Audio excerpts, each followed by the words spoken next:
ఇంకోటి, గురువు చెప్పింది సత్యమే అని నమ్మినప్పుడు, అర్థమైందమ్మా? ఇప్పుడు గురువు గారు 100 చెబుతారు, మనం 100 నమ్మమమ్మ, 100 నమ్మం. అంటే మీరు నమ్ముతారేం కానీ చాలామంది నమ్మరు అన్నమాట. అర్థమైందమ్మా? వాళ్ళకి నచ్చినయే నమ్ముతారు. చాలామంది వాళ్ళకి నచ్చినయే నమ్ముతారు. వాళ్ళకి నచ్చని వాళ్ళు ఫాలో అవుతూనే ఉంటారు. వాళ్ళకి నచ్చని వాళ్ళు ఫాలో అవుతున్నారు. గురువుగారికి అది తెలుసు. గురువుగారికి అది తెలుసు. మౌనంగా ఉంటారు. ప్రశ్నించితే మళ్ళీ రారని. అర్థమైందమ్మా? అందుకని చూసి చూడనట్టు వదిలేస్తారు. వారికి తెలిసినా కానీ వాళ్ళు ఎలా వింటున్నారో తెలుస్తుంది, ఎంత ఆచరణ ఉందో తెలుస్తుంది. అయినా కానీ ఒక్కోసారి గురువుగారు కూడా మౌనంగా ఉంటారు. సరే చూద్దాం, వెయిట్ అండ్ సీ. వాళ్ళకి ఆ జ్ఞానం దృఢం కావాలి కదా. జ్ఞానం దృఢమైనప్పుడు వాళ్ళంతా వాళ్ళే ఆటోమేటిక్గా ఆగిపోతారు. కడుపు నిండాలిగమ్మా. ఇప్పుడు కడుపు నిండింది అనుకోమ్మా, పెడితే మళ్ళీ తింటామా? తినంగమ్మా. ఇందాక 3 అట్లు తింటివి, ఆ రవ్వ తింటివి, ఎంత తిన్న తర్వాత కొంచెం ఖాళీ ఉందా? ఇప్పుడు అన్నం పెడితే మాత్రం ఏం తింటాం? పట్టొద్దమ్మా. అర్థమైందా? నిండినప్పుడు ఏమంటాం? చాలే అంటాం. నిండినప్పుడు చాలే అంటాం. మా రాధకి ఇందాక కొద్దిగా తక్కువ తిన్నది అనుకోమ్మా. ఇప్పుడు నేను ఆ మాట అంటే ఏం నేను ఎట్లా అంటాను, ఇక తిండా నాకు పెట్టిడా ఎండా అనుకుంటుంది. అవునా కాదా? అసలు అనిపిస్తుంది, అనిపించదమ్మా. అంటే ఆకలైన వాళ్ళకి ఒక విధంగా అనిపిస్తుంది, కడుపు నిండిన వాళ్ళకి ఒక విధంగా అనిపిస్తుంది. అలాగే అమ్మ, అనుమానం ఉన్నటువంటి వాళ్ళకి ఒక విధంగా అనిపిస్తుంది, అనుమానం తీరిన వాళ్ళకి ఒక విధంగా అనిపిస్తుంది. అనుమానం తీరినటువంటి వాళ్ళు ధైర్యంగా ఉంటారు. అనుమానం ఉన్నటువంటి వాడు భయంతో అడుగులు వేస్తూ ఉంటాడు. ఎట్లా అంటే అమ్మా, ఒక ఆవిడ వెళ్తూ ఉంది. ఒక ఆవిడ అలా నడుచుకుంటూ గుడికి వెళ్తుంది తల్లి. ఆవిడ ప్రొద్దుటే గుడికి వెళ్ళటం ఆవిడకి ఇష్టం అనమాట. ఆ రోజు కార్తీక సోమవారం, వాళ్ళకి శివుడు అంటే ఇష్టం. శివాలయానికి ఖచ్చితంగా వెళ్ళింది. మిగతా రోజుల్లో వెళ్ళిన వెళ్ళకపోయినా శివాలయానికి ఖచ్చితంగా సోమవారం నాడు వెళ్తుంది అనమాట. ప్రొద్దుటే లేచింది, స్నానం చేస్తుంది, వెళ్తుంటే ఒకళ్ళు పెళ్లి చూపులకు బయలుదేరారు. పిల్లగాడికి పెళ్లి చూపులకు బయలుదేరారు. ఆవిడ ఎదురైంది. ఆవిడ ఎదురైతే ఈయనకేం అభ్యంతరం లేదు. భక్తురాలేగమ్మా, ఎదురైతే ఇబ్బంది ఏమైనా ఉంటుందా? ఇబ్బంది ఏమి ఉండదు. ఆవిడ శివాలయానికి వెళ్ళే శివభక్తురాలు, ఎదురైతే ఇబ్బంది. ఆవిడకి భర్త లేడు కాబట్టి వీళ్ళకి ఇబ్బంది అయింది. ఆ శివాలయానికి వెళ్ళే భక్తురాలకి భర్త లేడు, ఆవిడ తెల్లచీర కట్టుకొని వెళ్తుంది. ఏం చూసింది? ఇక అయినట్టే మన అబ్బాయి పెళ్ళి. ఇవాళ మన అబ్బాయి పెళ్ళి కుదిరినట్టేనే. కుదరదు, ఇక పెళ్ళి కుదరదు. దేవత ఎదురైందిగా, దేవత ఎదురైంది, కుదరదు. అంటే అయితే వెనకటి నుంచి లోపల కొన్ని బీజాలు పడున్నాయి. వెనకటి నుంచి కూడా కొన్ని బీజాలు లోపల పడున్నాయి. ఏమన్నది? వైధవ్యం ఉన్నటువంటి స్త్రీలు ఎదురైతే నీకేమీ కాదు, నీకు శుభకార్యం జరగదని లోపల బీజాలు పడి మొలకెత్తి వేళ్ళు తనుకొని అనమాట. చెట్లు గట్టి స్ట్రాంగ్గా ఉందన్నమాట. ఇవాళ ఎదురుగా ఆంగలోనే అలా అనుకుంటే వెళ్ళారు. కుదరరా పెళ్లి సంబంధం? కుదిరిద్దని అనుకుని నేను ముందే ఎన్ని ప్లాన్లతోటే వెళ్ళారనమాట. సాఫ్ట్వేర్ ఇంజనీర్ అనమాట అబ్బాయి. నెలకి 18 లక్షల ప్యాకేజీ, సంవత్సరానికి 18 లక్షల ప్యాకేజీ, మంచి సంబంధం పోయింది. ఇప్పుడు ఆ ఇంటి పెద్ద ఆయన ఏమంటుండంటే, ఈ పెళ్లి సంబంధం కుదరకపోవటానికి కారణం ఆవిడ ఎదురు రావటమే అంటాడు. ఆవిడేమైనా తిట్టిందా వీళ్ళని? మీ అబ్బాయికి పెళ్ళి కుదరొద్దని ఏమైనా అన్నదా? ఆవిడేమన్నా చెడ్డావిడ? ప్రొద్దుటే లేవగానే శివాలయానికి కొబ్బరికాయ పట్టుకొని, ఆ అభిషేకానికి పంచామృతం తీసుకొని, 2 అగరబత్తీలు, 2 పండ్లు, 4 పూలు తీసుకొని దేవాలయానికి వెళుతుంటే, అలాంటి పవిత్రమైనటువంటి ఒక మహాభక్తురాలు ఎదురైతే నాకు మంచి జరుగుద్ది అనేటువంటి ఆలోచన ఉండాలి. కానీ అతనికేంటి, నీకు భర్త లేకపోతే ఆమె అంత పవిత్రం అయిపోయిద్దా? అయ్యా, భర్త లేకపోతే అంత అపవిత్రమైద్దా? భార్య లేకపోతే అంత అపవిత్రుడు అవుతారా ఆయన? భార్య లేని మగోడిని, భర్త లేనటువంటి స్త్రీని అలా చూడటం ఏంటి? ఏమి జ్ఞానం అది?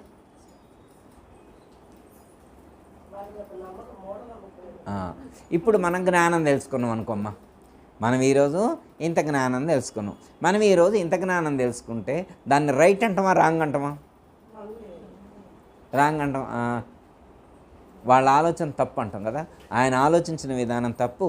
ఈసారి నేను మా అబ్బాయి పెళ్లి సంబంధానికి వెళ్తా, అట్లాంటి ఆవిడ ఒక్క ఆవిడ కాదు, 108 మందిని తీసారా అండి, వాళ్ళకి దండం పెట్టుకొని నేను వెళ్తానని మనం అనగలుగుతాం. అందరూ అనగలుగుతారా? లోకంలో ఉన్నోళ్ళు ఎవరైనా అనగలుగుతారు? వామ్మో తల్లో ఆమె ముఖం చూసావు ఇక అయిపోయినట్టే, ఆమె ముఖం చూసావు అయిపోయినట్టే. అంటే ఆలోచన విధానమే రాంగు తల్లి. అర్థమైందమ్మా? దోషం వాళ్ళ దగ్గర లేదు, మన ఆలోచనలో ఉంది. మన ఆలోచనలో ఉంది. భక్తుల యొక్క ముఖాన్ని దర్శిస్తే మంచి జరగాల. మనకి వేదాంతంలో ఏమని చెప్తారు? సాధూనాం దర్శనం పుణ్యం, సంభాషణం పాపనాశనం, వందనం కోటి తీర్థం. అందనమ్మా? స్పర్శనం కోటి తీర్థంచ, వందనం మోక్షదాయకం అని చెప్పారు. మరి అలా ఎలా చెప్పారమ్మా? సాధూనాం దర్శనం పుణ్యం, సంభాషణం పాపనాశనం, స్పర్శనం కోటి తీర్థంచ, వందనం మోక్షదాయకం అని శాస్త్రంలో చెప్తే, మరి సాధువులను దర్శిస్తే, ఒక మహాభక్తురాలను దర్శించడం వల్ల మా అబ్బాయి పెళ్ళి ఆగిపోయిందంటే అట్లాంటి సంబంధం అది కరెక్టేనా సంబంధం? అంటే మన థాట్ ఎలా ఉంది? పెళ్ళికి వెళ్తుంటే పిల్లి ఎదురైందంట. ఏమి ఎదురైంది? పిల్లి ఎదురైంది. పిల్లి ఎదురైతే పెళ్లి సంబంధం కుదరలేదంట. పిల్లి ఎదురైన కారణం చేత పెళ్లి సంబంధం కుదరలేదంట. ఇప్పుడు వచ్చిన కాడి నుంచి పిల్లిని తిడుతున్నాడు. బంగారం అనే సంబంధాన్ని చెడగొట్టింది పిల్లి, బంగారం అనే సంబంధాన్ని చెడగొట్టింది పిల్లి అంటున్నాడు. పిల్లి ఎంత, దాని బతికెంత అమ్మా? పిల్లి ఎంత, దాని భవిష్యత్తు ఎంత, దాని బతికెంత? అది మన పిల్లగాడి సంబంధాన్ని చెడగొట్టడం ఏంటమ్మా? అది అంత చదువుకుందా? దానికి అంత శక్తి ఉంది? మనకంటే అంత శక్తి ఉందమ్మా. చిన్న రాయేస్తే పారిపోయింది, చిన్న కర్ర తీసుకొని అంటే పారిపోయేటువంటి పిల్లి ఎక్కడ, మనం ఎక్కడ? మనమేంటి, మన భక్తి ఏంటి, మన మంత్రస్మరణ ఏంటి, మన ధ్యానం ఏంటి, మన జ్ఞానం ఏంటి, మన స్థితి ఏంటి? మనల్ని అది మార్చిద్దా? మన కర్మఫలాన్ని మార్చే శక్తి దానికుందా? పిల్లికి. ఇది మూఢనమ్మకం అంటే. దీన్ని పోగొట్టుకోవాలి మనం ఇలాంటి వాటిని. పవిత్ర హృదయం ఉండాలి లోపల, పవిత్ర మనస్సు ఉంటే అన్నీ మంచిగానే జరుగుతాయి, అన్నీ మంచిగానే. రామరామ శతకం అమ్మ 20వ ఇందాక మీరు చెప్పారు కమ్మా, మీరు 20. ఏ రూపు నంజూచిన నిక్కముగన రూపు తానేయవును, ధీరుడై ఇటుదలచిన మోక్షాధికారుడౌ రామ రామ. ఏ రూపు నంజూచిన నిక్కముగా ఆ రూపు తానేయవును, ధీరుడై ఇటుదలచిన మోక్షాధికారుడౌ రామ రామ. ఎంత అద్భుతంగా చెప్పారమ్మా. ఏ రూపు నన్ను చూచిన, ఏ రూపునన్ చూచిన నిక్కముగా ఆ రూపు తానేయవును. మనం ఒక రూపాన్ని చూసినప్పుడు మనం ఆ రూపాన్నే ధరిస్తాము, ఆ రూపాన్నే ధరిస్తాము అని చెప్తున్నారు. అంటే ఇక్కడ మనసు యొక్క లక్షణాన్ని సూచిస్తున్నారు. ఇక్కడ మనసు యొక్క లక్షణాన్ని సూచన చేస్తున్నారు. మనోహి జతువత్ అన్నారు. ఏమన్నారు? మనోహి జతువత్, మనసు కరిగించిన లక్కలాంటి, మనసు కరిగించిన లక్కలాంటి. అంటే కరిగించినటువంటి లక్కను ఏ మూసలో పోస్తే ఆ ఆకారాన్ని ధరించింది. ఇప్పుడు మనం ఆ లక్కను కరిగించిన తర్వాత వెంకటేశ్వర స్వామి బొమ్మ రూపంలో పోసినాం అనుకోమ్మా, ఏ రూపాన్ని ధరించింది? వెంకటేశ్వర స్వామి రూపాన్ని ధరించింది. శివుడి ఆకృతిలో పోస్తే శివుడి రూపాన్ని ధరించింది. సింహం రూపంలో పోస్తే, అంటే ఆ లక్క మనం ఏ ఆకారం కావాలనుకుంటే ఆ ఆకారాన్ని ధరించేట్లుగా చేయొచ్చు. ఎప్పుడు? కరిగించినటువంటి లక్క మనం ఏ మూసలో పోస్తే ఆ ఆకారాన్ని ధరిస్తుంది. అలాగే మనస్సు కూడా అదే లక్షణాన్ని కలిగి ఉంటుందని చెప్తున్నారు. మనం ఏది ఆలోచిస్తే ఆ రూపాన్ని ధరించింది, మనం ఏది ఆలోచిస్తే ఆ రూపాన్ని ధరిస్తుంది. సపోజ్ ఉదాహరణకి మనం కూర్చొని టీ గుర్తు చేసుకున్నాం అనుకోమ్మా, ఏ రూపాన్ని ధరించింది? కాఫీని గురించి ఆలోచిస్తే, ఇప్పుడు తిరుపతి దర్శనానికి వెళ్ళాడు, వెంకటేశ్వర స్వామి దర్శనానికి వెళ్ళాడు. వెంకటేశ్వర స్వామిని తలుచుకుంటే ఏ రూపాన్ని ధరించింది? వెంకటేశ్వర స్వామి రూపాన్ని ధరించాలి. కానీ వెంకటేశ్వర స్వామి ఎదురుగా ఉండి వాళ్ళ అత్తగారిని తలుచుకుంది. యాక్చువల్గా వెంకటేశ్వర స్వామి గుళ్ళోకి వెళ్ళినప్పుడు ఎదురుగా ఉన్నప్పుడు వెంకటేశ్వర స్వామి రూపాన్ని ధరించాలి వాస్తవంగా. కానీ అక్కడికి వెళ్ళిన తర్వాత కూడా వాళ్ళ అత్తగారే గుర్తొచ్చింది. వాళ్ళ అత్తగారే గుర్తొచ్చి అత్తగారిని తలుచుకుంటే ఎవరు కనబడుతున్నారు? అదేంది, తిరుపతి వెళ్ళి వెంకటేశ్వర స్వామి ఎదురుగా ఉండి కూడా అత్తగారి రూపం కనపడటం ఏంటి? అర్థమైందమ్మా? ఇప్పుడు భద్రాచలం వెళ్ళి సాక్షాత్తు శ్రీరామచంద్రమూర్తి ఎదురుగా ఉండి కూడా, భద్రాచలం వెళ్ళి సాక్షాత్తు శ్రీరామచంద్రమూర్తి ఎదురుగా ఉండి సీతారామచంద్రమూర్తిని దర్శించుకోవాలి కదా, ఆ రూపాన్ని ధరింపజేయాలి కదా. వీళ్ళు కోడలను తలుచుకున్నారు అక్కడ పోయి కూడా. కోడలు ఏం వండుకుంటుంది, ఏం తింటుంది, ఎట్లుంటున్నారు ఏంటనని అదే తల. ఇప్పుడు ఏ రూపాన్ని ధరించింది? కోడల రూపాన్ని. అత్తగారంటే అత్తగారు, కోడలంటే కోడలు, కొడుకు అంటే కొడుకు. మనం ఏది తలంచితే ఆ రూపాన్నే ధరించింది. ఏది తలంచితే ఆ రూపాన్నే ధరించింది. అందుకే మనం ఏం చదువుకున్నాం?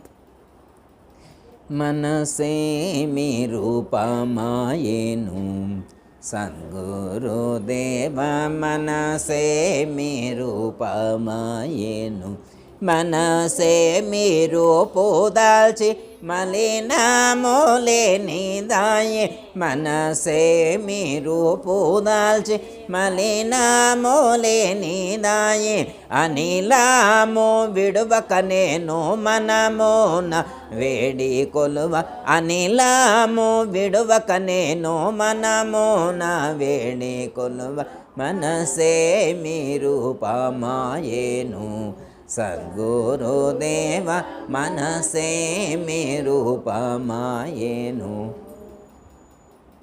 మనసే మీ రూపమాయెను.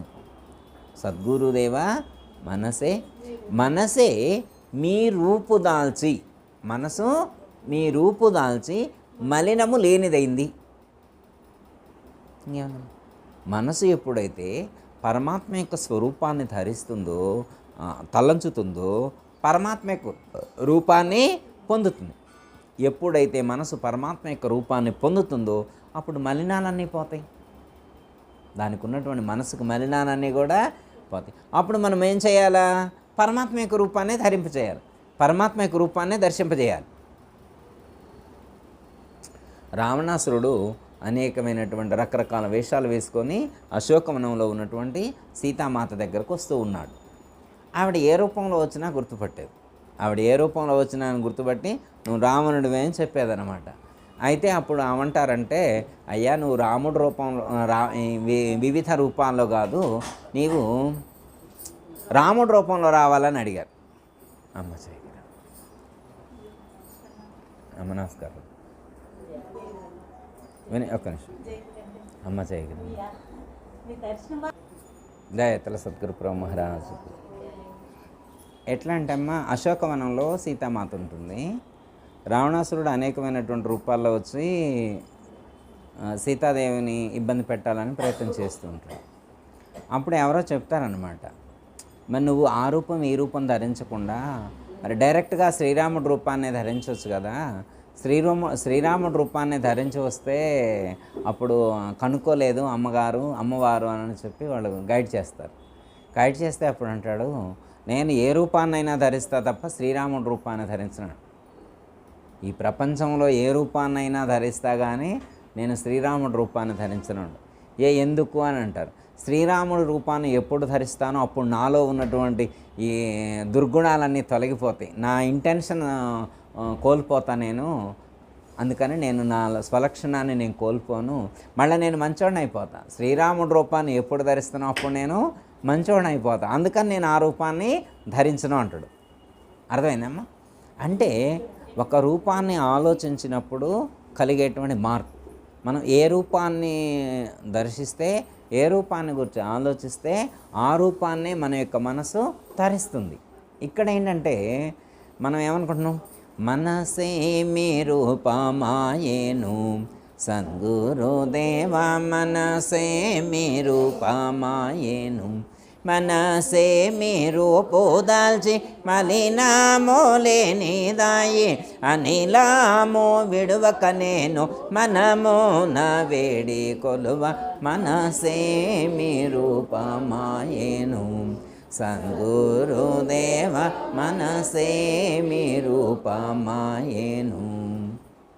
మనసు ఎప్పుడైతే పరమాత్మ యొక్క స్వరూపాన్ని ధరిస్తుందో, మనసు అంటే మనసు పరమాత్మ యొక్క రూపాన్ని భావన చేసినప్పుడు ఇది పరమాత్మ యొక్క స్వరూపాన్ని ధరిస్తుంది, అంటే పరమాత్మ యొక్క రూపంగా మారిపోతుంది అని చెప్పారు. అంటే ఆ రూపాన్ని ధరించాలంటే ఆ రూపాన్ని భావన చేయాలి. ఎగ్జాంపుల్ ఒకటి మనకి చెప్తారు. ఎగ్జాంపుల్ ఒకటి అంటే ఆ రూపాన్ని ధరించి ఆ లక్షణాన్ని ప్రకటితం చేయాలి. అర్థమైందమ్మా? ఎట్లా అంటే మనకి ఎగ్జాంపుల్స్ చెప్తారు, చాలా చెప్తారు. రావణ సంగ్రామం పూర్తయిపోయింది, రావణ సంహారం జరిగిపోయిన తర్వాత శ్రీరామచంద్రమూర్తి అయోధ్యలోకి మొట్టమొదట అడుగు పెట్టేటువంటి సందర్భంలో శ్రీరామచంద్రుడు, లక్ష్మణుడు, భరతుడు, శత్రుఘ్నుడు అలా నడుచుకుంటూ వస్తూ ఉన్నారట. అలా ఫస్ట్ వాళ్ళే ఉంటారు. అలా వస్తూ ఉంటే అక్కడ శ్రీరామచంద్రుణ్ణి, భరతుణ్ణి గుర్తుపట్టలేకపోయారండి. అందులో రాముడు ఎవరు అని గుర్తుపట్టలేకపోయారండి. భరతుణ్ణి, రాముడిని ఇద్దరిని చూసినప్పుడు అందులో ఎవరు రాముడో ఎవరు భరతుడో గుర్తించలేకపోయారంట. ఎందుకు అంటే భరతుడు నిరంతరం శ్రీరాముని యొక్క పాదుకలను ఆశ్రయించి రామనామ జపం చేస్తూ ఉండటం కారణం చేత శ్రీరాముడి యొక్క ఆ రూపం, ఆ సిమిలారిటీస్ అన్నీ వచ్చేసినాయి. రాముడికి ఉండేటువంటి సిమిలారిటీస్, ఆ రూపం మారిపోయింది. లక్ష్మణుడు రూపం మారిపోయి శ్రీరాముడిలాగా కనిపిస్తూ ఉన్నాడు. అర్థమైందమ్మా? అంటే నిరంతరం మనం ఒక రూపాన్ని భావన చేసినప్పుడు ఆ రూపానికి సంబంధించినటువంటి లక్షణాలు మనలో ప్రకటితమవుతాయి అన్నమాట. లక్ష్మణుడు, భరతుడికి అదే, లక్ష్మణుడు పక్కనే ఉన్నాడు, ఏం కనపడలేదు. లక్ష్మణుడు పక్కనే ఉన్నాడు, అంత పెను మార్పులేం కనపడలేదు. కానీ భరతుడిలో ఆ మార్పు వచ్చింది. ఆ మార్పు రావాలి. సాధకుడికి మనసులో మార్పు రావాలి. మనసు మారింది గురువుగారు అని చెప్పాలి. నేను భగవద్గీత చదివితే నా మనసు మారింది, రామాయణం చదివితే మనసు మారింది, భాగవతం చదివితే నా మనసు మారింది అని చెప్పి మనం ఒక సాధన చేసినప్పుడు, ఒక రూపాన్ని ధ్యానం చేసినప్పుడు మనలో మార్పు రావాలి. నిరంతరం ఒక రూపాన్ని చూసినప్పుడు, ఒక రూపాన్ని భావన చేసినప్పుడు మనలో ఖచ్చితంగా ఆ మార్పు అనేటువంటిది వచ్చి తీరుతుంది అని చెప్పారు. చిన్న ఎగ్జాంపుల్ ఒకటి, ఒక కీటకం అటు ఇటు ఎగురుతూ హ్యాపీగా ఎంజాయ్ చేస్తుంది.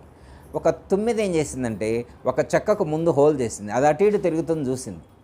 తుమ్మెద ఆ కీటకం అటు ఇటు తిరుగుతుంటే చూసింది. ఇదేం చేసిందంటే ఒక చెక్కకు రంధ్రం చేసి ఆ కీటకం దగ్గరికి వెళ్ళి దాన్ని ఇలా పొడుస్తుంది అనమాట.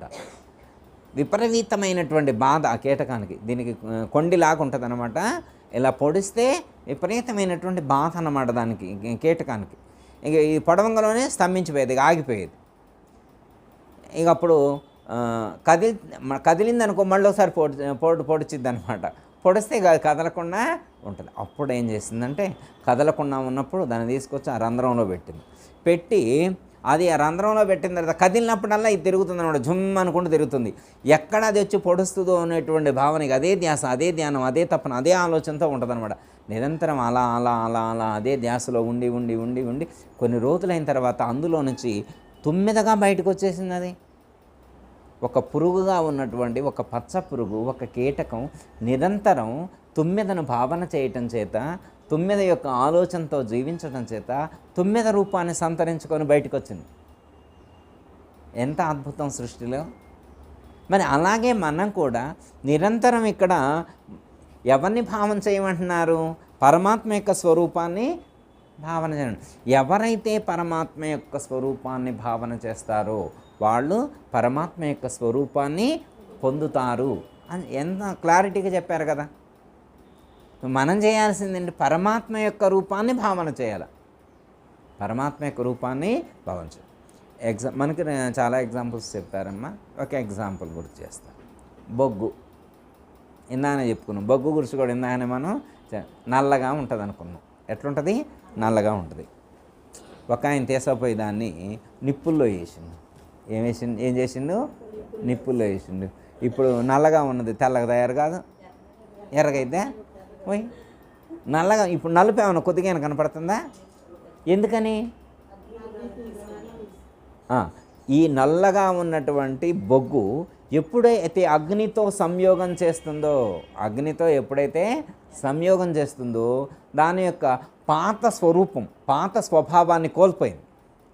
నలుపు అనేటువంటి ఆ గుణాన్ని, స్వరూపాన్ని, స్వభావాన్ని కోల్పోయి ఇప్పుడు దాని రూపం మారిపోయింది, ఎర్రగా ఉంది. దాని స్వభావం కూడా మారిపోయింది. ఇంతకుముందు పట్టుకుంటే చల్లగా ఉంది, ఇప్పుడు పట్టుకుంటే కాల్చుతుంది. గుణం కూడా మారింది, స్వభావం కూడా కాల్చుతుందండి. ఇప్పుడు ఇంతకుముందు కాల్చేది కాదు, ఇప్పుడు అది కాల్చగలుగుతుంది. ఎస్, అలాగే ఒక యోగి, ఒక జ్ఞాని ఎప్పుడైతే తనను తాను అలా మార్చుకున్నప్పుడు, ఈశ్వర స్వరూపంగా మార్చుకున్నప్పుడు, జీవుడు ఈశ్వరుడుగా మారినప్పుడు, నరుడు నారాయణుడిగా మారినప్పుడు, మానవుడు మాధవుడిగా మారినప్పుడు ఇతని కూడా అంతశక్తి కలిగి ఉన్నాడు. ఇప్పుడు బొగ్గు కాల్చలేదు, నిప్పు ఎలా కాల్చగలుగుతుందో ఇతడు కూడా, ఇలాంటి యోగి కూడా తన యొక్క జ్ఞానము ద్వారా, జ్ఞానం అనేటువంటి అగ్ని ద్వారా అనేక జన్మల యొక్క కర్మఫలాలన్నింటినీ దగ్ధం చేస్తున్నాడు. పునరుత్పత్తి లేనటువంటి, పునర్జన్మ లేనటువంటి స్థితిని ప్రసాదిస్తున్నాడు. అద్భుతమేనా కాదా? మనకి చెప్తారు అమ్మ, విత్తనాలు ఉంటాయి కదా, వాటిని తప్తలోహ కళాయిలో వేసి వేయించుతారట. తప్తలోహ కళాయిలో వేసి వేయించుతారు. వేయించితే అవి వేయించినవి కొన్ని తీసుకొచ్చి అక్కడ ఉన్నటువంటి బస్తాలో కలిపారు, కొన్ని బస్తాలో కలిపారు. ఇప్పుడు అవన్నీ తీసుకెళ్ళి మళ్ళీ పొలంలో నాటారనుకోమ్మ, మొలకలు ఎత్తుతాయి. అన్నీ ఏవి మొలకెత్తవు? తప్తలోహ కళాయిలో వేయించబడినటువంటి అంకురం, మాడిపోయినటువంటి అంకురం, నశించినటువంటి మొలకెత్తే అంకురం ఏదైతే ఉన్నదో అది కాల్చబడింది కాబట్టి అవి మొలకెత్తవు, మిగతా అన్నీ మొలకెత్తుతాయి. అగ్నిదగ్ధం యథా అమ్మ, అంతే కదా. బీజం దగ్ధమైనప్పుడు అగ్నిదగ్ధం యథా బీజం శాఖాపల్లవ వర్జితం జ్ఞానదగ్ధం తదా యోగి పునర్జన్మ న విద్యతే. అగ్నిదగ్ధం యథా బీజం శాఖాపల్లవ వర్జితం జ్ఞానదగ్ధం తదా యోగి పునర్జన్మ న విద్యతే. అగ్నితో కాల్చబడితే శాఖాపల్లవ వర్జితం, అదండి. శాఖోపశాఖలుగా విస్తరించవలసినటువంటి అనేకమైనటువంటి ఆకులు, పిందెలు, కాయలు, పండ్లతో శాఖోపశాఖలుగా విస్తరించవలసినటువంటి అన్నీ కూడా కాలిపోయినాయట, వివర్జితం. ఇక మొలకెత్తట్లేదట, అవి ఉత్పత్తి కావట్లేదు. శాఖ పల్లవ వర్జితం, వర్జింపబడి ఇంక అవి మొలకెత్త. అలాగే జ్ఞానదగ్ధం తదా యోగి, జ్ఞానదగ్ధం తదా, జ్ఞానం అనేటువంటి అగ్నిచే తన యొక్క కర్మఫలాలన్నింటినీ దగ్ధం చేసుకున్నప్పుడు, తన యొక్క జన్మలకు మూలమైనటువంటి ఏ అజ్ఞానం అయితే ఉన్నదో అట్టి అజ్ఞానాన్ని దగ్ధం చేసుకున్నటువంటి వాడు పునర్జన్మ న విద్యతే, అట్టి యోగి మళ్ళీ జన్మకు రాడు అని చెప్పారు. ఎంత క్లారిటీ చెప్పాను. ఇప్పుడు మళ్ళీ జన్మకు కారణమైందేదో, జన్మకు మూలమైందేదో ఆ అంకురం లోపల ఉందంట ఒకటి. ఈ చెట్టుకే అంకురం అనేటువంటిది ఉందట. దాన్ని కాల్చుకోవడానికి వచ్చినాం మనం. దేన్ని కాల్చుకోవడానికి వచ్చినాం? దాన్ని కాల్చాల. మిగతా వాటిని కాల్చితే ఏం సుఖం? కాల్చాల్సింది కాల్చకుండా మిగతా అన్ని కాల్చితే ఏం సుఖం? అర్థమైందమ్మా? చాలామందికి అవగాహన లేక అలా చేస్తూ ఉంటారన్నమాట. అర్థమైందమ్మా? కాల్చవలసింది స్థూల శరీరాన్ని కాదు. మనకి వేదాంతంలో చెప్పేటువంటి అర్థం చాలా లోతుగా ఉంటుందమ్మా. మనం ఆ దృష్టితో ఆలోచిస్తేనే అర్థమవుతుంది. కొన్ని సాంప్రదాయాల్లో కొన్ని కాల్చి ముద్రలు వేస్తారు, ఇటు ఇటు శంకు చక్రం అని ముద్రలు వేస్తారు. ఇంకా నీకు మోక్షం వచ్చింది అంటారు. చక్రాంతాలని వేస్తారు, నీకు మోక్షం వచ్చినట్టే అంటారు, మోక్షం వచ్చినట్టే అంటారు. మరి స్థూల శరీరాన్ని కాల్చితే మోక్షం రాదా? మోక్షం వస్తుందా? కాల్చవలసింది స్థూల శరీరాన్ని కాదు కదా. నీ జన్మకు మూలం పైన కాదు కదా ఉంది. జన్మకు మూలం, జన్మకు కారణమైనటువంటి ఆ బీజం ఎక్కడుంది? లోపల ఉంది. ఆ అంకురం ఎక్కడుంది? లోపల ఉంది. దాన్ని కనిపెట్టు, అక్కడ కాల్చాలి నువ్వు. అంటే ఇంటెన్షన్ ఏంటంటే, ఇక్కడ కాల్చినా కానీ ఇంటెన్షన్ అదే అన్నమాట. కాల్చవలసింది ఒకటి ఉందని గుర్తు చేయటం. నీ లోపల కాల్చవలసింది ఒకటి ఉంది, దాన్ని కాల్చుకో అని గుర్తు చేసినట్టు. మనం ఏం చేయాలంటే, ఇక ఈ స్థూల శరీరాన్ని కాల్చారుగా ఇక నాకు మోక్షం వచ్చిద్దానని చరించితే ఉపయోగం లేదు. అది ఒక హింట్ ఇచ్చారు మనకి. కాల్చవలసింది ఒకటి ఉన్నది అని మనకు గుర్తు చేశారు. దాన్ని గుర్తించాలి. కాల్చవలసింది ఏదో ఒకటి ఉంది, మనలో మనం కాల్చవలసింది ఒకటి ఉందని గుర్తించి దాన్ని కాల్చితే మోక్షం వస్తుంది. మళ్ళీ పునరుత్పత్తి అనేటువంటిది ఉండదు, మళ్ళీ పునర్జన్మ అనేటువంటిది మనకు ఉండదు. దాన్ని కదా కాల్చాల్సింది. కాల్చాల్సింది వదిలిపెట్టి ఏదేదో కాలిస్తే ఏం ఉపయోగం ఉంటుంది? అదేనా. అందుకే ఇక్కడ ఏమన్నారంటే, మనం ఏ రూపాన్ని భావన చేస్తే మనసు ఆ రూపాన్నే ధరిస్తుంది అన్నారు. చిన్న ఒక మాట చెప్పి కంక్లూషన్ అన్నారు. దీనికోసం పెద్దలు కానీ శాస్త్రాల్లో ఏమని చెప్తున్నారు? మనసే నీ రూపు దాల్చి మలినమోలేని దాయే అని చెప్పారు. మనసు నీ రూపు దాల్చి మలినాన్ని లేకుండా చేసుకుంది. అంటే మళ్ళీ జన్మకు కారణమైనటువంటి అజ్ఞానం అనేటువంటి మలినం ఏదైతే ఉన్నదో, అజ్ఞానం అనేటువంటి మలినం లేకుండా చేసుకోవాలి.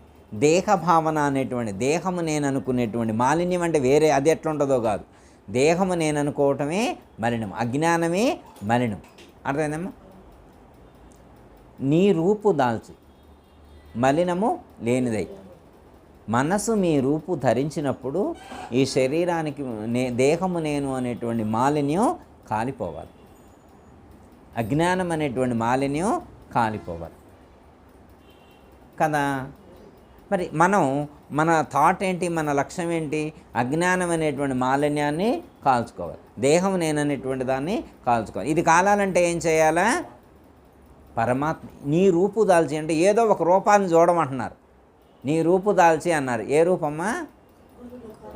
గురు రూపో పరమాత్మ రూపో ఏదో ఒక రూపు దాల్చాల, అంతేనమ్మా?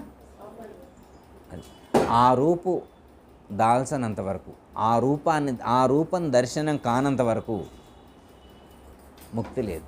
ఖచ్చితంగా జన్మ పరంపర కొనసాగుతూనే ఉంటుంది. అందుకే భగవద్గీతలో శ్రీకృష్ణ పరమాత్మ స్థితప్రజ్ఞ లక్షణాల్లో 2వ అధ్యాయంలో అద్భుతమైనటువంటి మాట చెప్తారు. అదొక్కటి గుర్తు చేసుకొని ముగించుకుందాం. విషయా వినివర్తంతే నిరాహారస్య దేహినః రసవర్జం రసోప్యస్య పరం దృష్ట్వా నివర్తతే. పరం దృష్ట్వా నివర్తతే. ఒక ఆయన మోక్షాన్ని పొందాలనుకున్నాడు. మోక్షాన్ని పొందాలనుకుంటే ఏం చేసిందంటే, ఇంద్రియ నిగ్రహం కలిగి ఉంటే చాలు మోక్షం వస్తుంది అనుకున్నాడు. ఇంద్రియ నిగ్రహం కలిగి ఉంటే మోక్షం వస్తుంది అనుకున్నాడు. విషయ వినివర్తంతే నిరాహారస్య దేహినః. ఇంద్రియాలకు ఏవైతే ఆహారాలు ఉన్నాయో వాటికి ఆహారాలు పెట్టాల. నిరాహారస్య దేహినః, నిరాహారస్య దేహినః, నిరాహారంగా ఉంచిండు వాటిని. వేటిని? ఇంద్రియాలను. అవి శబ్దాలు అడిగినాయి, చెవులు ఏమడిగినాయి? శబ్దాలు అడిగినాయి. సీరియల్ పెట్టవే, నీకు దండం పెడదా అని పెట్టండు. నేను పెట్టనన్నాడు, సీరియల్ పెట్టనన్నాడు. మా పెన్నామని చూసి వస్తా తేసప్పు అన్నాడు. కళ్ళతో చూడాలని నా పెన్న తేసపోలేదు. అంటే కళ్ళకి రూపాలు ఇవ్వట్ల, చెవులకి శబ్దాలు ఇవ్వట్ల, ముక్కుకి కాస్త బిర్యానీ వాసన ఏం చూపెట్టమంటే బిర్యానీ వాసన కూడా చూపెట్టట్లా. నాలుకకు రుచికరమైంది పెట్టమంటే ఇష్టమైంది కదా అంటున్నాడు. నాలుకంతా సై చెప్పినట్టుంది, కొద్ది మామిడికాయ పత్ర పెట్టవే, నిమ్మకాయ పత్ర అంటే నీకు గ్యాస్ ట్రబుల్ ఉందన్నాడు, షుగర్ ఉందన్నాడు, బీపీ ఉందన్నాడు, డాక్టర్ గారు పెట్టొద్దన్నాడు, నేను పెట్టినాడు. అర్థమైందా? అంటే ఒక సాధకుడు ఎన్ని ఇబ్బందులైనా కానీ కొన్ని శబ్దాలు ఇవ్వకుండా, చెవులకు శబ్దాలు ఇవ్వకుండా, కళ్ళకు రూపాన్ని ఇవ్వకుండా, ముక్కులకు వాసన ఇవ్వకుండా, నాలుకకు రుచి ఇవ్వకుండా, చర్మానికి స్పర్శలు ఇవ్వకుండా నిరాహారంగా ఉంచినట. విషయాలు ఇవ్వకుండా, శబ్దస్పర్శ రూపరసగంధాలు అనేటువంటి విషయాలు ఇవ్వకుండా నిరాహారస్య దేహినః, నిరాహారంగా ఉంచిండు. విషయ వినివర్తంతే నిరాహారస్య దేహినః.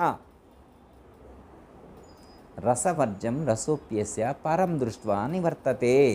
అంటే నువ్వు అలా విసర్జించి, అంటే ఆహారాన్ని ఇవ్వకుండా ఉంచినంత మాత్రాన మోక్షం వస్తుందని అనుకుంటున్నావేమో, నీకు మోక్షం రాదనడు. అదేంటి స్వామి, మరి ఇంద్రియ నిగ్రహం కలిగి ఉంటే మోక్షం అంటివే నువ్వు, మళ్ళీ ఇవాళ ఇంద్రియాలన్నీ నిగ్రహించి వేటికి ఆహారం పెట్టకుండా నేను గట్టిగా పట్టు మీద కూర్చొని ఉంటే ఇప్పుడు నువ్వు నాకు మోక్షం రాదని అట్టట్టా చెబుతావు అని అంటాడు. నాయన, ఇవాళ ఉగాది పండగ రోజు నుంచి లేకపోతే శివరాత్రి రోజు నుంచో మొదలుపెట్టిను కదా నువ్వు ఈ సాధన ఎప్పుడు మొదలుపెట్టిను? శివరాత్రి రోజు నుంచి ఇట్లా నువ్వు శబ్దస్పర్శ రూపరసగంధాలని ఇప్పుడు శివరాత్రి నుంచి ఇట్లా. మరి అంతకుముందు నీకు ఎన్ని సంవత్సరాలు? 38 సంవత్సరాల వయసు ఉంది కదా. మరి ఈ 38 సంవత్సరాల నుంచి నువ్వు విషయాలని గ్రహించి అన్ని లోపల స్టోర్ చేసి ఉంచుతావే. మరి అవి ఏమైనా తీసినవి? అవి తీయలేదుగా. ముందు ఇది ఇల్లు ముందు శుభ్రం చేయి. ముందు పాతదంతా కడుగు, శుభ్రం చేయి, తుడువు, తర్వాత కొత్తదా పాటించు. పాతది ఏం చేయకుండా అట్లే ఉంచిదివి, కొత్తదంతా తెసపోయి దాంట్లో పోస్తుంది. పులిహార చేద్దాం అనుకున్నారమ్మా, అన్నం మెత్తబడిందని మళ్ళీ ఫ్రెష్గా వండారు. మరి దీన్ని చేసపోయి మెత్తబడిన అన్నంలోనే పోస్తారు. ఎవడైనా తెలివి తక్కువ వాళ్ళు ఏమంటారు? తెలివి తక్కువ వాళ్ళు అంటాం. అర్థమైందమ్మా? రాత్రి వండిన అన్నం మెత్తబడి వాసన వస్తుంటే ఇప్పుడు వండిన అన్నం పులిహార కలపడానికి ఉంచింది, దేశపై దాంట్లో పోస్తే ఏమంటారు? తెలివి తక్కువ వాళ్ళు అంటారా? అంటారా? అలాగే 38 సంవత్సరాల నుంచి అంతకుముందు ఉన్నటువంటి అనేక జన్మల నుంచి ఉన్నటువంటి విషయాలు అనేటువంటి సంస్కారాలు వాసనారూపంగా లోపల ఉంటే వాటన్నిటిని క్లీన్ చేయకుండా, వాటన్నిటిని తీసేయకుండా ఇవాళ నుంచి సాధన మొదలుపెట్టి నాకు జన్మరహితమైంది, మోక్షం అయింది, ఎట్లొచ్చింది స్వామి అని చెప్పి భగవద్గీతలో 2వ అధ్యాయంలో శ్రీకృష్ణ పరమాత్మ గట్టిగా ఒకటి చమ్మెపెట్టి కొట్టినట్టు చెబుతున్నాడు. మరి ఏం చేయి? నువ్వు చెప్పు స్వామికి, నేను ఏం చేయాలో చెప్పు. ఇక నువ్వు చెప్పు, నాకేం అర్థం కావట్లా. నేను మంచి సాధన చేసినా కానీ కుదరదు అంటుంటే మోక్షం. ఇంద్రియ నిగ్రహం కలిగి ఉన్న శబ్దస్పర్శ రూపరసగంధాదని విడిచిపెట్టినా నాకు మోక్షం రాదని అంత గట్టిగా చెబుతాను. నీకు నేను ఏం చేయమంటావో చెప్పు. నీకు దండం పెడతా స్వామి, ఏదైనా ఉంటే తరుణోపాయం చెప్పు, మార్గం చెప్పండి.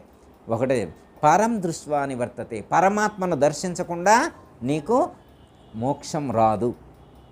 క్లారిటీగా చెప్పారు. మరి ఈ శ్లోకం ఇందులో కూడా ఏమన్నారు? పరమాత్మను దర్శించాలని. ఈ మనసు పరమాత్మ యొక్క రూపాన్ని ధరిస్తేనే ముక్తులు అవుతామని చెప్పారు. భగవద్గీతలో 2వ అధ్యాయంలో కూడా పరమాత్మ ఏమని చెబుతున్నారు? పరమాత్మను దర్శిస్తేనే ముక్తులు అవ్వమని చెబుతున్నారు. ఇప్పుడు మనం ఏం చేయాలా? అమ్మయ్య, ఒక క్లారిటీ వచ్చింది మనకు క్లారిటీ వచ్చింది. మోక్షం రావాలంటే పరమాత్మను దర్శించాలి. ఇప్పుడు పరమాత్మను దర్శించాలని మనం ఇప్పుడు ఎక్కడికి వెళ్ళాలి? గూగుల్లో కొట్టిండు ఒక ఆయన. నేను దేవుడి దగ్గరికి వెళ్ళాలని గూగుల్లో కొట్టిండు. ఎక్కడికి? దేవుడి దగ్గర. కానీ గూగుల్లో కొడితే వరుసగా టెంపుల్స్ అన్నీ ఉన్నాయి. కాశీ, భద్రాచలం, రామేశ్వరం ఇవన్నీ వచ్చినాయి. పోయి నేను దేవుడిని చూడాలన్నారు. మరి ఇవన్నీ కనబడతాను. ఇప్పుడు ఇందులో ఏ దేవుడిని చూస్తే జన్మరహితం అయింది? మరి దేవుడిని చూడమని బుక్లో రాశారు, గూగుల్లో కొట్టిండు, దేవుళ్ళ పేర్లన్నీ వచ్చినాయి. ఇప్పుడు ఇందులో ఏ దేవుడిని సెలెక్ట్ చేసుకోవాలి? కానీ భగవద్గీతలో చెప్పింది ఈ దేవుళ్ళనే, గురుగీతలో చెప్పింది ఈ దేవుళ్ళని గుర్చా, రామరామ శతకంలో చెప్పింది ఈ దేవుళ్ళని గుర్చా, ఈ దేవుడిని గురించి కాదు. అర్థమైందమ్మా?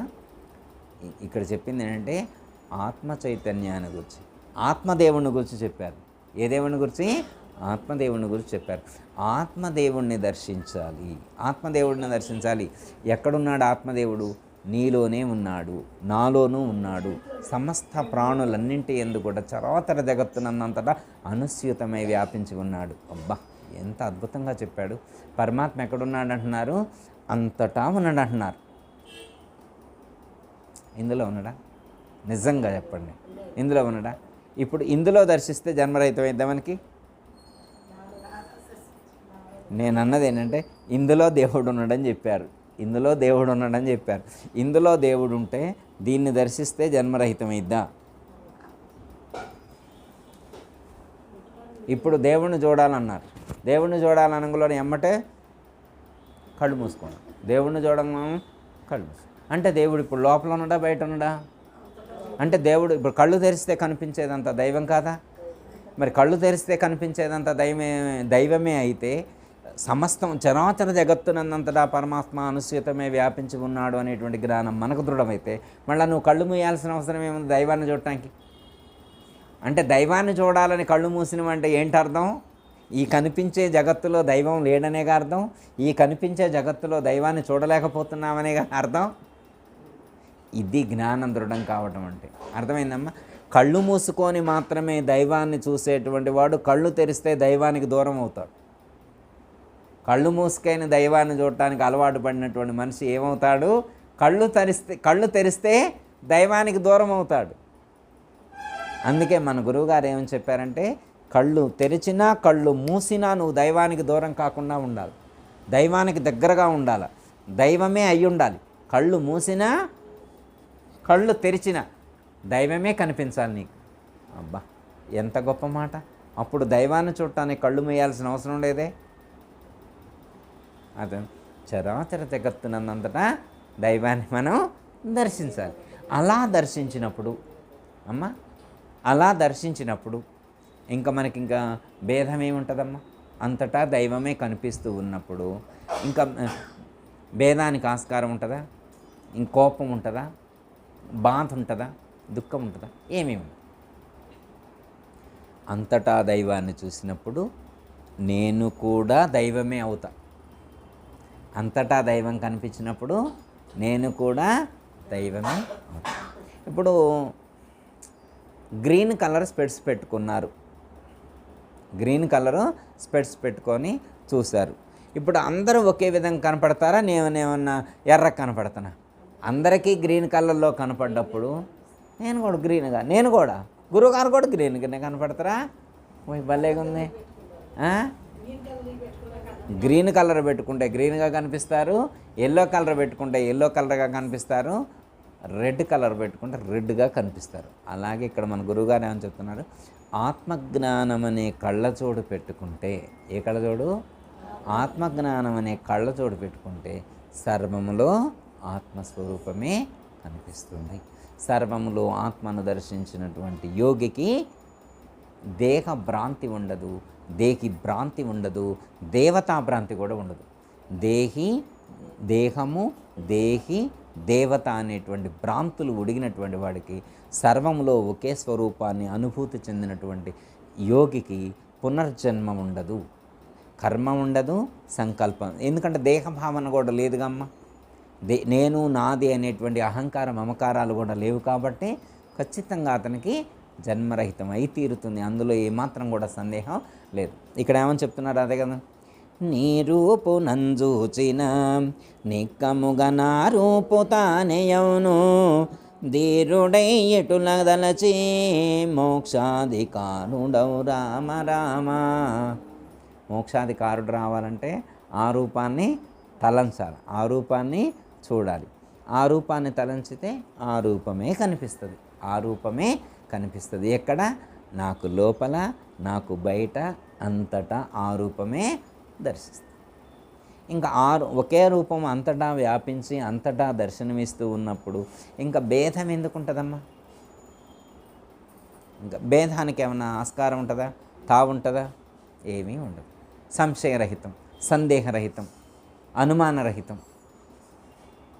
అదే మోక్షానికి మార్గం.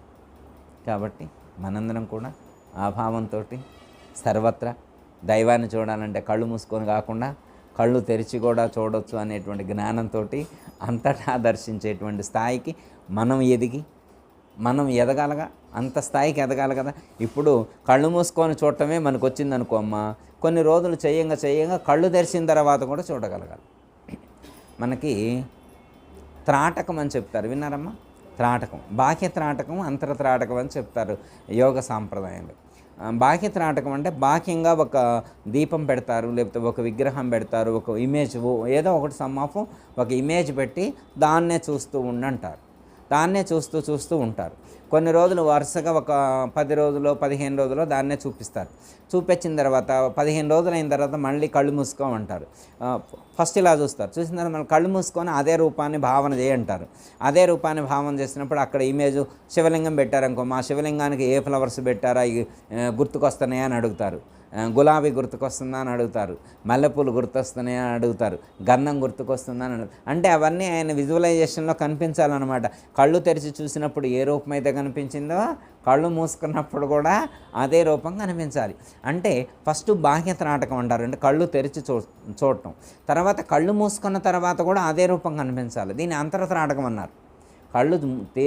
కళ్ళు తెరిచినా కళ్ళు మూసినా రూపంలో మార్పు రాకూడదు, భావనలో మార్పు రాకూడదు, భావన చెదిరిపోకూడదు. కళ్ళు తెరిచినా మూసినా అదే భావన ఉండాలి. దీనికే మనకు అర్థం కావటం కోసం ఛాయాపురుష లక్షణం అని చూపెట్టారు గురువుగారు కానీ, అమ్మగారు కానీ, నాయనగారు కానీ. అలా ఛాయాపురుష లక్షణం అని చూపెట్టారు. ఏం చేస్తారంటే సూర్యాస్తమయం టైంలో కానీ సూర్యోదయం సమయంలో కానీ సూర్యుడికి ఎదురుగా నిల్చోబెడతారు ఒక మనిషిని. సూర్యుడికి అలా ఎదురుగా నిల్చోబెట్టి ఆ నీడ, మన నీడ ఉంటుంది కదా, ఛాయ అంటే మన నీడ ఉంటుంది కదా, ఆ నీడలో మన హెడ్ తీసుకొని ఆజ్ఞాచక్రం పాయింట్ ఉంటుంది కదా, అక్కడ దృష్టిని నిలపమని చెప్తారు. మనం వెళ్ళి అలా సూర్యోదయానికో సూర్యాస్తమయానికో ఎదురుగా అలా నిల్చొని మన నీడ కనపడదు, మన నీడలోనే మన శిరస్సులో ఉన్నటువంటి భూమధ్య స్థానంలో దృష్టిని చూడమంటారు. అలా చూస్తూ చూస్తూ చూస్తూ చూస్తూ ఉంటారు. చూసిన తర్వాత గురువుగారు కాసేపు చూసిన తర్వాత సడన్గా ఉంటారంటే ముందే ఇన్స్ట్రక్షన్ ఇస్తారు. మళ్ళీ నేను పైకి చూడు అన్నప్పుడు పైకి గురువుగారు జయగురు అని ఉంటారు. అనంగులోని వీళ్ళు ఏమంటే ఆకాశంకి వెళ్ళి చూడాలి. ఆకాశంకి వెళ్ళి చూసినప్పుడు ఇక్కడ ఏ నీడనైతే చూసారో ఈ నీడ మొత్తం అక్కడ కనపడాలి. ఇక్కడ చూసినటువంటి రూపమే అక్కడ కనపడాలి. అప్పుడు ఏంటంటే మనకు చూడటం వచ్చినట్టు అర్థం. ఏకాగ్రత కుదిరింది లేదన్న దానికి ఇక్కడ మనకి అర్థం అవుద్ది అనమాట. నువ్వు ఎంతసేపు చూడ, ఇప్పుడు ఇందాక కళ్ళు మూసుకొని శివలింగాన్ని చూడు అన్నారు. శివలింగాన్ని చూసినప్పుడు శివలింగానికి ఏ కలర్ బొట్టు పెట్టారు, ఎలాంటి ఫ్లవర్స్ పెట్టారు, ఎలా అలంకరణ చేస్తారని పండిట్ అడిగినప్పుడు మనం సమాధానం చెప్పినాం కదా. అలాగే ఇక్కడ చూసినటువంటి ఈ రూపాన్ని చూసినప్పుడు, ఆకాశంలో చూసినప్పుడు సేమ్ యాస్టీజ్ అక్కడ రూపం కనపడాలన్నమాట. అప్పుడు మనకు చూడటం వచ్చినట్టు గుర్తు. మనకు చూడటం, భావన చేయటం వచ్చిందని గుర్తు అనమాట. భావన చేయటం వచ్చినట్టు గుర్తు. అందుకని మనం అలా భావన చేసేటువంటి స్థితిని ఆ సాధన ద్వారా పెంపొందింప చేసుకునేటువంటి ప్రయత్నం చేయాలి. మనసు నిలకడగా ఉండేటువంటి ప్రయత్నం చేయాలి. నిలకడగా ఉంచుకునేటువంటి ప్రయత్నం చేయాలి. మనసు ఎప్పుడైతే నిలకడ కలిగి ఉంటుందో, నిశ్చలంగా ఉంటుందో అప్పుడు స్వరూపానుభూతి కలుగుతుంది. మనం స్వస్వరూపానుభూతిని పొందినప్పుడు మాత్రమే ఆనందం అనేటువంటిది మనకు అనుభూతికి అందుతుంది. లేకపోతే ఆనందం అందదు. అంటాడు అనమాట, ఏమో అయ్యా మరి ఉపదేశం తీసుకొని 12 సంవత్సరాలు అయితే ఇంతమందికి సైలేదు జూయలేదు, మంత్రం చదివితే ఏదో రోట్లో పప్పేసి రుబ్బినట్టు, గ్రైండర్లో పప్పేసి రుబ్బినట్టు నోట్లో మంత్రం వేసి రుబ్బుతున్న ఏ మాత్రం ఉపయోగం లేదన్నట్టు. ఇప్పుడు గ్రైండర్లో పప్పుకి నోట్లో మంత్రం వేసి రుబ్బిన దానికి ఏం తేడా ఉంటుందమ్మా? ఉపయోగం ఏముంటుంది? మంత్రం నోట్లో వేసి రుబ్బినలాగా రుబ్బకూడదు కదా. తిరగటం వల్ల ఏం ఉపయోగం? అర్థమైందా? మంత్ర అర్థాన్ని భావన చేయగలగాలి. మంత్ర అర్థం ఏ రూపాన్ని అయితే చూడమని చెప్తుందో ఆ రూపాన్ని భావన చేసి ఆ స్థితిని పొందినప్పుడు మనకు అనుభూతికి అందుతుంది. అప్పుడు అతను ముక్తుడవుతాడు, విషయాలకు దూరం అవుతాడు, విషయ సుఖాలకు దూరం అవుతాడు. కాబట్టి అట్టే స్థితిని మనం పొందేటువంటి ప్రయత్నం చేద్దాం. ఓకే, దయతల సద్గురు బ్రహ్మ మహారాజ్. అందరికీ జై గురు. మరిన్ని ఆధ్యాత్మిక రహస్యాల కోసం అచల బోధ, ఆత్మబోధ, భగవద్గీత, అలాగే పండుగల్లో దాగిన అర్థాలు, అంతరార్థాల కోసం మరియు యోగము, ధ్యానము మొదలైన అనేక ఆధ్యాత్మిక తెలుగు ప్రవచనాల కోసం క్రింద ఉన్నటువంటి రెడ్ కలర్ సబ్స్క్రైబ్ బటన్ను క్లిక్ చేయండి. అలాగే ప్రక్కనే ఉన్నటువంటి గంట సింబల్ను నొక్కండి. అలాగే ఈ వీడియో మీకు నచ్చినట్లయితే లైక్ చేయండి మరియు షేర్ చేయండి. జై గురు.